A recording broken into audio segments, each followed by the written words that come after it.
Hello, everybody. Welcome to Hanging with Howie.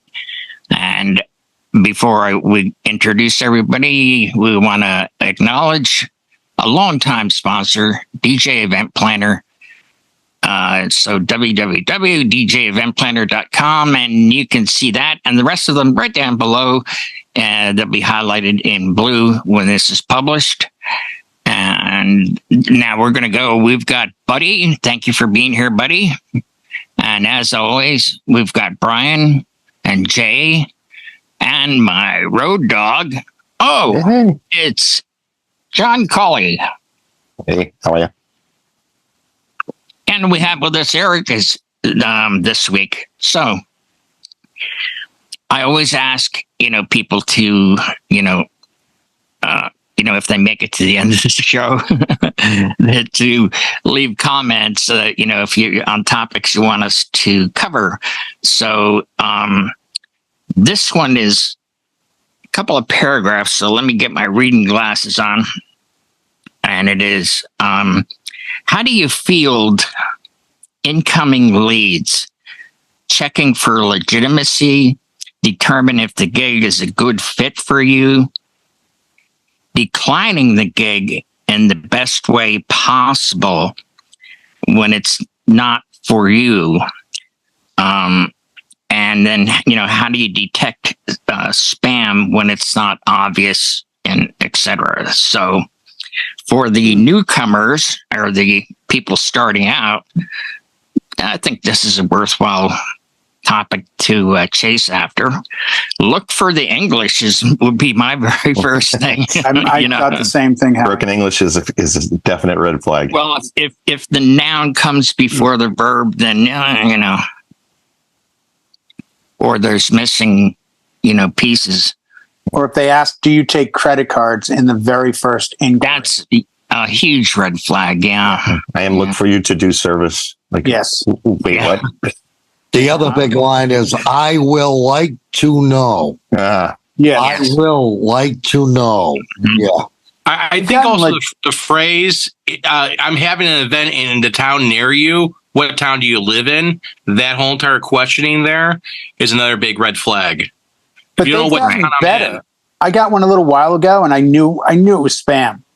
But I'm like, you know what? I'm just curious. Let's see if they're still just as bad. And I was like, hey, congratulations. That's really exciting. Where is the party taking place? And they sent me a legitimate address in my town that was just a house. No, they're getting... It's like, oh, they're getting a little smarter. Yeah. And then it went into the usual, by the way, I'm paying the photographer. Do you accept credit card? Can I pay you for both?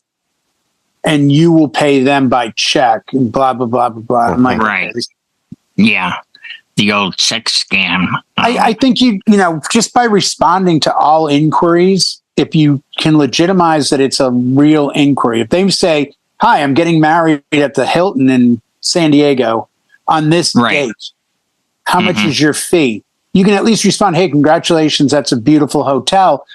You didn't mention the hours, and will you need my service? Start a conversation. I remember, I think it was Alan Berg had said, always try to answer the way you're asked. So if they ask you in a one-line question, answer them in a one-line question. And don't give them like 12 paragraphs to read. But you should know from the first opening of an email if you're a good fit. And if you don't, then you have to ask the right questions. If they say, we're getting married, we're going to have 3,000 people. You can't do sound for 3,000 people. That might not be a good fit. Right. It's in an area that you don't normally go. I think you have to be realistic about any legitimate inquiry as an opportunity. I've had, and I'm sure you've all done this too, I've turned people down because I didn't think I was a good fit, but I was professional about it. And I ended up getting booked like a month later. And the girl's like, oh yeah, Maria Smith recommended you. And when I did a search on email, Maria Smith is the bride I turned down. And when I contacted her and said, hey, I just want to thank you. You sent a bride my way. She's like, yeah, you were super professional. And I understood why you couldn't make the event, the travel, whatever. But I was really impressed with you. And I talked to somebody that did hire you and they said you were amazing. So I thought it was only fair to recommend you. So Sure. It's good. don't get too tunnel vision about things. Mm. What are some of the other things that that you get, or how you respond to them? One of the things I do, Howie, when I get inquiries in, and we're just going through real quickly, kind of, bullet pointing the sometimes the humorous questioning you get from stuff to see if it's legitimate. But when I do have a legitimate lead, if I know the venue, I go look at the venue. And is a venue I've been to before? Because if I'm going to answer back, I'm going to say, hey, I've been to your venue before.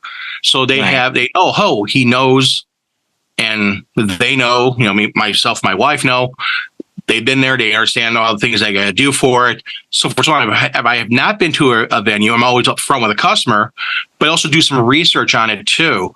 Googling it, looking at photos on Google Maps. There's a lot of things you can do if you have to do a site survey, so forth, so on. But it's one of the things that having that point of knowing a facility or reference that in a response back to them, say, hey, I've been to your venue before. I know it very well. Great. And if it's a venue I don't service because it's too far away or whatever, I'm always up front, nice, professional, and up front saying, unfortunately, it's too far of a distance unless you want to pay for a hotel or something like that. And, I've gotten inquiries up in Michigan or out in Iowa, and it's like, that's 4 hours away. That's a little bit of a ride, and I don't want to drive 4 hours at midnight going home. Right. Yeah, I've had the weird that look just enough to be legitimate. And, way back when I was really cooking, working all the time, I got this one inquiry, and it did sound legit. It was the next town over, and I started a dialogue with because they'll ask how much first, and I go, well, that depends on where you are and what you want. Kind of like going to a car dealership, relating to Brian, where somebody walks up and says, how much for a car? And I goes, well, what kind of car do you want? And do you want air conditioning? You want tires on the thing, or whatever. But what I had done years ago was, because I had so many inquiries and, I was working straight on through, I paid $15 a month for a background check, where they'll do the credit. They'll tell you everything about them, where they've lived before, the whole 9 yards. And it turned out that this was a gang, a famous gang. I won't name who it is, but it's a certain color. And I was like, I don't think I want to be in a room full of these kind of people, especially, with booze and whatever else they had going. So. No, I think you tapped into the right thing. Like between you and Jay, you both said it's asking the qualifying questions. You find out if you're a good fit. Assuming it's legitimate, you're on to the next step. It's like, now how do we continue this conversation? So, right. If they messaged you with the text, reply with text. If they called you on the phone, they like phone calls, do that. Stay working in the line or the lane that they'd rather be in. If it's just emails up until the point where you have to meet to pick up a deposit or something like that, you reply to them, mirror, pace, which is also kind of a car business thing, but you need to find out what they want if you're a good fit and be transparent. I mean, if they're going to say, we want to do 7 hours like a Caribbean carnival festival, they want soca music, you go like, I give you about an hour of that, but I don't know if I can do 6 more. Show them what your strong suits are, ask about the guests, ask about, because it's not always weddings, buddy, specifically weddings, but depending on the type of party, what kind of vibe you're looking for, and find out if you can provide, and say, here's what I can offer. This is the package I would recommend for you that would best suit your needs. Because that's the other thing too, is a lot of times the first thing is, what's your price? And where is it? When is it? Those are the things we got to all have on the table before we could put a number on it. because we got to factor in our travel and, how much of our day it's chewing up, how much prep is going to go into it ahead of time. I think that's just heading down the right line with the questioning. Once you've assumed that it's a legitimate lead, those are the steps, in order to take to try to close the deal, so to speak. What say you, Brian? You're very zen tonight. I'm just listening. Yeah. Oh, I have thoughts. I'm just listening. And I don't want to repeat what everybody else is saying. So I will start with this. When it comes to the scammer things that we've all heard about with the emails and things and the Nigerian princes and all that stuff, those types of scams count on one thing. Whoever the recipient is, they're counting on that person to be, let's just say, gullible, right? Yeah. So, and I think some people are so excited to get a lead at all, they'll jump through flaming hoops to get it, and they're not thinking with their head. You got to have some common sense in this business if you want to succeed. If you don't have common sense, there's probably something else you could be doing with your time, and you should probably have somebody else, as the lead supervisor on this job. You shouldn't be the person running this company or doing the sales for this company. You've got to have some common sense. So it's very important to exercise that whenever you're taking on any lead. And I will tell you that from my experience, I will not book anything or even start the process without talking to the person. I won't do it. Yeah. So, you can email me and text me and all that stuff all you want, but we're not getting that ball rolling until we talk. I provide a custom service.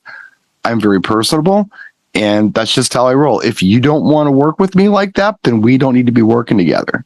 Yeah.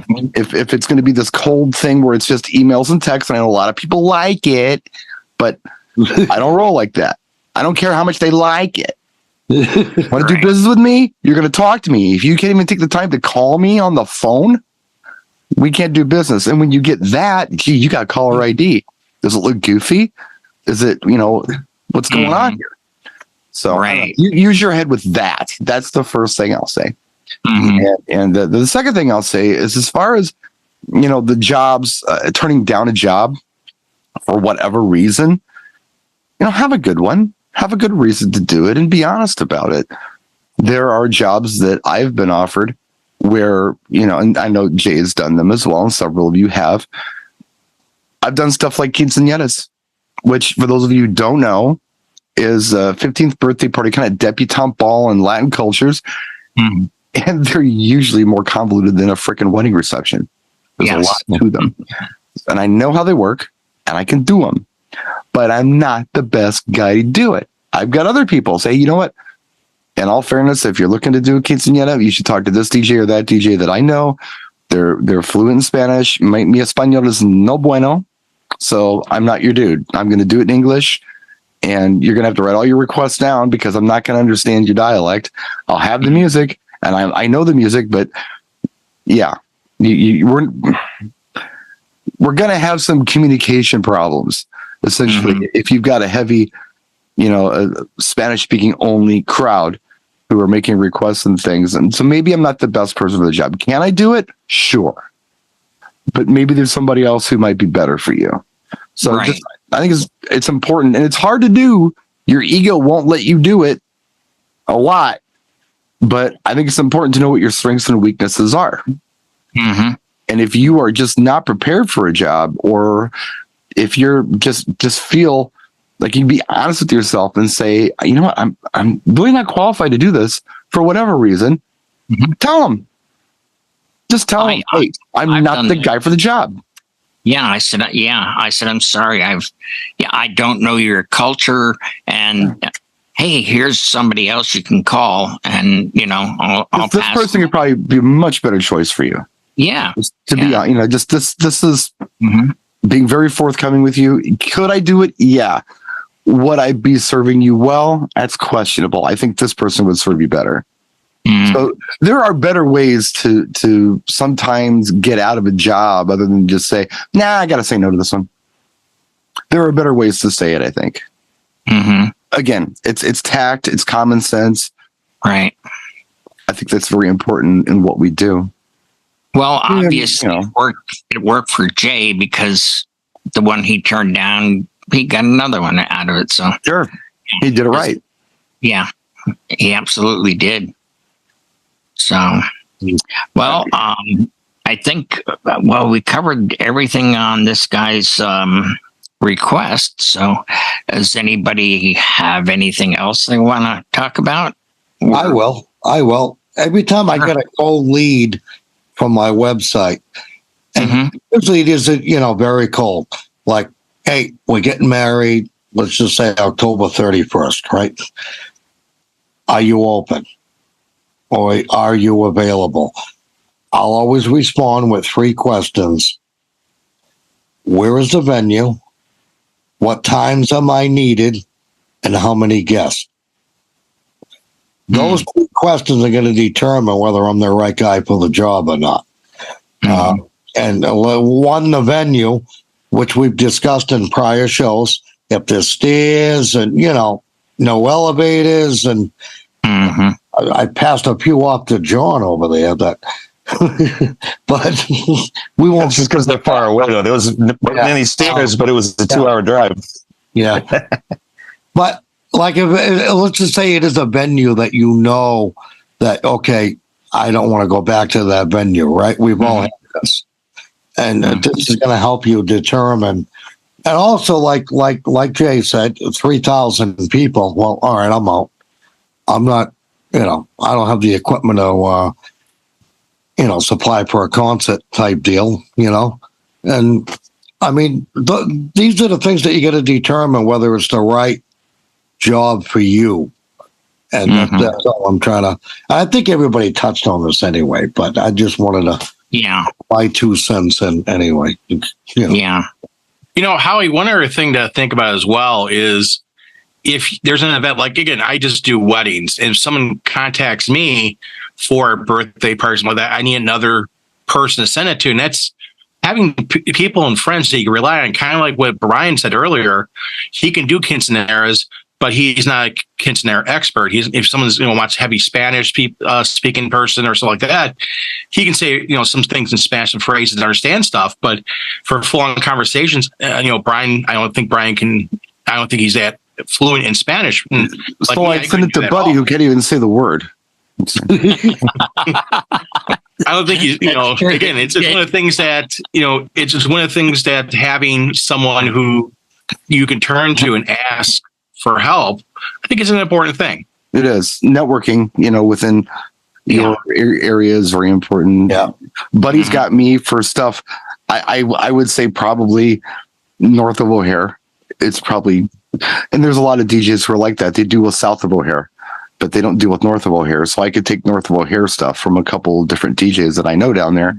Where me, maybe I don't want to travel, way north in Wisconsin. Maybe I've got somebody I can throw work to up there. Or again, like maybe it's south of O'Hare. I you know what? This is Buddy land. Go down there and do it, buddy, because I'm not the guy. So in the cultural things, I know a Polish DJ in Chicago who's really good. He does Polish events. There's Polish people who want him to do these events. I know Latino DJs, I know Puerto Rican DJs, I know Mexican DJs who specialize in things, Jewish DJs or DJs who specialize in Jewish events. I don't know any Greek DJs. That I don't know, but I know they exist, and I just don't know them. They own all of the diners in New Jersey. That's why. Well, they're not the DJs who own the diners, though. You got one in Cyprus. I know. My son-in-law's Greek. He's just not a DJ, so nor would he know what to play for a Greek audience. I mean, because he's really an American kid. But yeah, it's good to just have a network of people, and it's going to come back to you too. There's a guy that I know, and he does well. It's weird. He's a bodybuilder. Like a competition bodybuilder. He's also a karaoke host, and he is very popular for the show that he does, where he does these routines. And part of it's like taken from his bodybuilder routine, where the poses and things, but he's not showing off the muscles, but the poses and such. Like he does this whole Mr. Roboto routine, and he dresses like a robot and has the bzz, bzz, bzz, but people love it. He's very entertaining. He does Tina Turner Proud Mary, dresses like Tina Turner and dances around, and it's very popular. Believe it or not, people want this. It sounds weird, but people see it and they like it. His name's Downtown Harrison. He's done Vegas before. He's a local guy. Do the robot again. No, do it. All right, I like that. Yeah. If Harrison gets a job where they just want a DJ, Harrison sends him to me. He's like, look, you don't need Tina Turner, Mr. Roboto. You want a guy who's just going to spin tunes? That's Brian Red. Call Brian. So, if they're looking for more of a performance, Harrison's your guy. Call Harrison. He puts on a fantastic performance. And it's weird to me because he's been doing the same routine for a long time, but people still want him. And they have him for corporate events, and they don't get tired of it. They just like him. And he used to play the casino all the time. Good dude. But yeah, just have these variety of artists that you can work with in your network, like Buddy said. Not only regionally, but we all have our own strengths and weaknesses. That's for sure. So, yeah, there are events that I'll probably do that Buddy wouldn't do, and Buddy could send them to me, and I'd take care of them, vice versa. Well, that's also having people that and trust, and that goes again. Have that network. That's your name, yeah. You don't want to. When somebody calls you, you want to be able to give them a solid referral. And what's cool about the solid referral is that you never have to sell it. Like if Buddy refers somebody to me, I never have to sell myself to them. Buddy's already sold me. All they want to know is, am I available and how much? That's all they want to know. Right. And they only want to know how much because they want to know how much to write the check for, not because they necessarily are price shopping. They're just curious. It's not a make or break thing. And the same thing with Buddy. If I were to say, yeah, you know what, I got a guy, in the Southwestern, Chicagoland who's right there, he could take care of you. They're going to call Buddy, and Buddy's not going to sell anything. Yes, I'm available. This is how much it is. Done. It's nice. It's real nice to network. If you can do it. You can't network with everybody. Not everyone's going to be your friend. Right. There are a lot of people in my market that I don't network with. I don't trust them any further than they can throw them.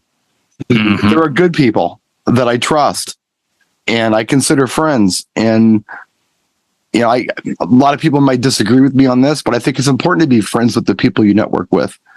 Make it all business. I think there needs to be a little more understanding than that. And I think that the only way to do that is to really, have some kind of real kinship with the other artists. Yeah, I mean, do it however you want to do it.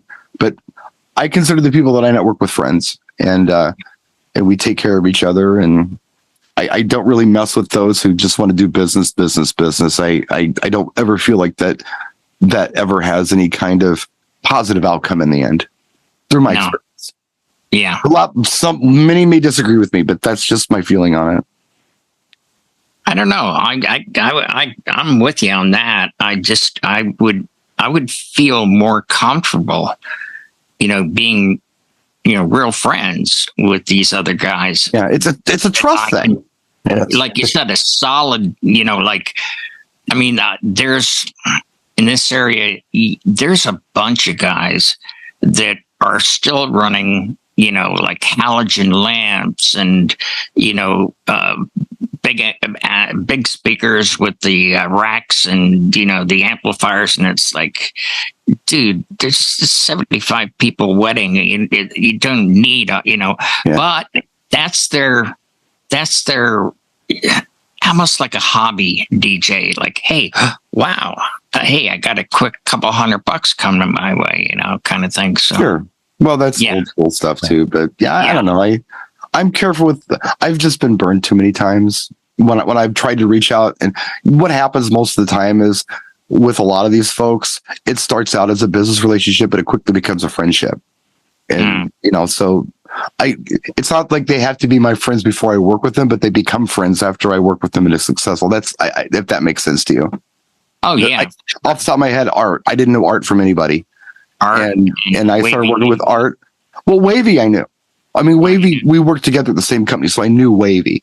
But we were both working for a multi-op service at the same time. That's how I knew Wavy. But to just start a business relationship, Art, I took a chance. I liked him. I felt like he was a trustworthy guy, and we went with it, and we became quick friends. So he's now the guy that, if I need something locally, if my car breaks down, or, I can call Art. He's my guy. He's going to come. Right. Because I can count on Art. If I need a ride home from the airport, I can call Art. He's going to come. Well, I like what you said before about people being gullible and eager to get that money, and they're young in the business, or just starting out, and for them it's like they're going to grab anything they can get, and then you get burned a few times. If nobody fell for the scam, they wouldn't do the scam. So someone's falling for the scam. Exactly. They would abandon it and move on to something else. Start preying on old people again. But they found a niche with DJs because so many of them are gullible and so eager that they'll try it. Mm-hmm. So don't be gullible. Well, use your head. It's the same thing with the phones. We're getting like up to 10 different, scam things on the phone. Yeah. And it's been years, and you're right. If it didn't work, they would stop doing it. They would stop doing it. Yeah. It's a numbers game. Somewhere. Somebody's falling for it. Right. Yep. Otherwise, they wouldn't do it. All they need to do is get one person a day, and they've got the automated dialers, and they get one poor unfortunate person. Well, they're poor after they get taken, but If they're blasting out just one collection of DJs from any general area at once, whatever database they've tapped into, if they get one out of all of those, that blast worked. Yeah. And they just keep doing it. So someone is being gullible, and it's and not saying that they're bad people. I'm just saying that they were pretty eager, and they weren't thinking. Right. You got to be smart with this stuff. Mm-hmm. My mom, she's going to be 83 years old. She gets scam calls all the time for dumb stuff. Windows called me and told me that they needed to fix my computer and needed my passwords. And I messed with them for about a half an hour just because I was bored. And then I hung up. She knows, she can smell BS like a fart in a car, but some people don't have that skill set. Right. Some people just don't, and they fall for stuff. So my son-in-law, man, he almost fell for an IRS scam. Like somebody was, coming at him like they were the IRS, and they needed to collect money from him, and he owed him. But he had him on the phone for a while. I said, "Hey, wait a minute, you know what? This isn't right. This isn't right. Come on, what are you doing?" And he finally got them to admit, "Hey, we're in Nigeria. We're desperate. We need money." He had him on for that long, and he got them to give him feedback. Mm-hmm. But he's not a stupid guy, but he was on the line, and it took him a while. Finally, like, oh, wait a minute, there's a problem here. So it happens to everybody. Just don't be that person. Exactly. On that note, I will thank you gentlemen for being here. And hey, folks, we'll see you next week. As always, if you have a topic you want us to cover, leave it in the comments below.